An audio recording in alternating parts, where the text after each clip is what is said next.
Hi my family, good morning. எல்லாம் எப்படி இருக்கீங்க? இன்றைக்கி ஒரு அழகான விளாக்குள்ளே தான் உங்களோட மீட் பண்ண போகிறேன். என்னென்னா இன்றைக்கி மார்னிங் வந்து சொர்க்கவாசப்படி திறக்கிறத பற்றி தான். இன்றைக்கி எங்கள் ஊர் கோவில் வந்து சொர்க்கவாசல் திறந்திருந்தாங்க. எந்த டைம்னு பார்த்தீங்கன்னா மார்னிங் 3:54.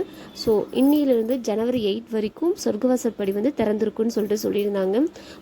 ஏர்லி மார்னிங்கே குளிச்சுட்டு நம்ம கிளம்பும் போது ஃபஸ்ட்டு வீட்டிலேருந்து கிளம்பும் போது ஒரு லேசினஸோடு தான் நான் கிளம்பினேன். பட் கோவிலில் போனோடனே அங்கே பெருமாளை பார்த்தோன்னே அவ்வளோ ஒரு ஃப்ரெஷ்னஸ் வந்துருச்சு. அந்த டைம்லேயும் அவ்வளோ கூட்டம் வருமானு பார்த்தோம். எங்கள் ஊர் கோவிலில் அவ்வளோ கூட்டம் வந்திருந்தாங்க. ஸோ அதுவும் சின்ன சின்ன பசங்களாம் கூட வந்திருந்தாங்க. ஸோ இந்த ஜென்ரேஷனில் வந்து ஏன்னா ஃபஸ்ட்லாம் இந்த மாதிரிலாம் ஒரு இது இருக்காது. ஏன்னா இப்போ வந்து சின்ன சின்ன பசங்க கூட அழகாக வந்து அந்த டைமில் வந்து எழுந்து வந்து சாமியை பார்த்துட்டு சாமி கும்பிட்டு போகிறது அவ்வளோ ஒரு ஸ்பெஷலாக இருந்துச்சு. பார்க்கவும் அழகாக இருந்துச்சு.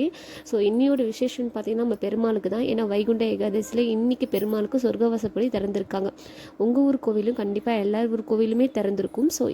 ஸோ இன்றைக்கி எல்லார் ஊர்லேயும் கண்டிப்பாக திறந்துருப்பாங்க கோவில். ஸோ என்ன இன்றைக்கி ஸ்பெஷல், வேறு என்ன டீட்டெயில்ஸ் நான் இப்போ சொன்னதை விட உங்களுக்கு கண்டிப்பாக எல்லாேருக்கும் பார்க்குறவங்க கண்டிப்பாக நிறைய பேருக்கு வந்து டீட்டெயில்ஸ் எக்ஸ்ட்ரா ஏதாவது தெரிஞ்சிருக்கும். ஸோ எனக்கு தெரிஞ்சதாக கமெண்ட் பண்ணுங்கள்.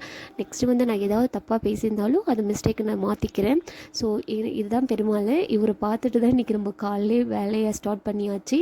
ஸோ இன்றைக்கி நாளும் வந்து எனக்கு ரொம்ப நல்லாவே போச்சு. ஸோ உங்களுக்கு பிடிச்சிருந்தால் லைக் பண்ணுங்கள் ஃப்ரெண்ட்ஸ். பாய்.